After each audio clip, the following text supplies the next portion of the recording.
সামনে কোরবান আসছে, আর এই কোরবানে বিফ সামি কাবাব বানাবেন না, এটা তো হতে পারে না। তাই আপনাদের জন্য রেসিপি নিয়ে এসেছি বিয়েবাড়ির স্টাইলে বিফ সামি কাবাব।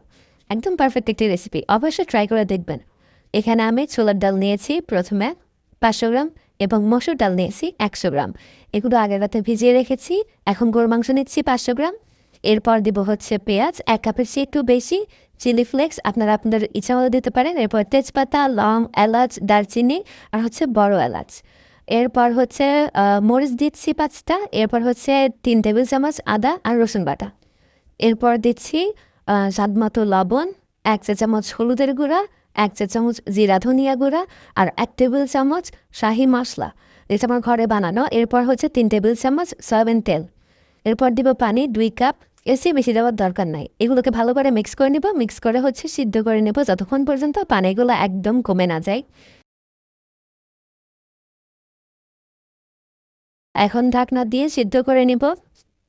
সিদ্ধ করতে করতে যখন একদম 95% পানি শুকিয়ে যাবে, তখন এটা নিয়ে ঠান্ডা করে ফেলবো। ঠান্ডা করার পর পানি বাকিটাও শুকিয়ে যাবে।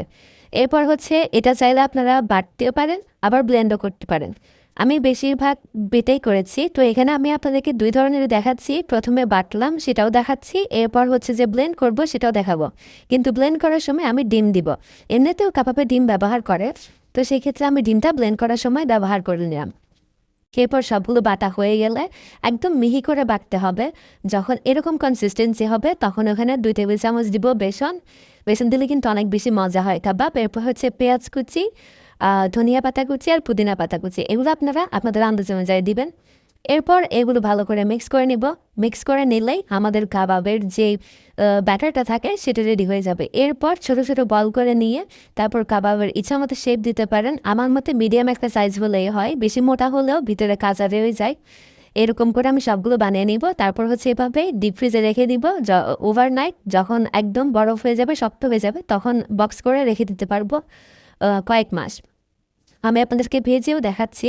এরকম ডুবো তেলে ভাজতে হবে। ভাজা যখন তেলে দিবেন সাথে সাথে কিন্তু উল্টাবেন না। যখন নিচের পাটটা এরকম ব্রাউন কালার হয়ে যাবে, ডার্ক ব্রাউন, তারপরে হচ্ছে আপনি উল্টাবেন, নয়তো কিন্তু কাবাব ভেঙে যাওয়ার সম্ভাবনা থাকে। এরপর এভাবেই সবগুলো ভেজে নিলাম। ভেজে নেওয়ার পর আমার কাবাব বানানো রেডি। এখন কাবাব বানানোর পর আপনারা আপনাদের ইচ্ছা মতো পরিবেশন করতে পারেন। আমি এখানে আপনাদেরকে পরিবেশন করে দেখাচ্ছি, এরপর কিন্তু ভেঙেও দেখাবো। ভাঙার পরে দেখবেন অনেক সুন্দর একটা জালি জালি আঁশ টাইপের একটা টেক্সচার এসেছে। তার মানে বুঝতে হবে যে এই কাবাবটা একদম পারফেক্ট হয়েছে। আপনারাও অবশ্যই ট্রাই করবেন, আপনাদেরটাও পারফেক্ট হবে।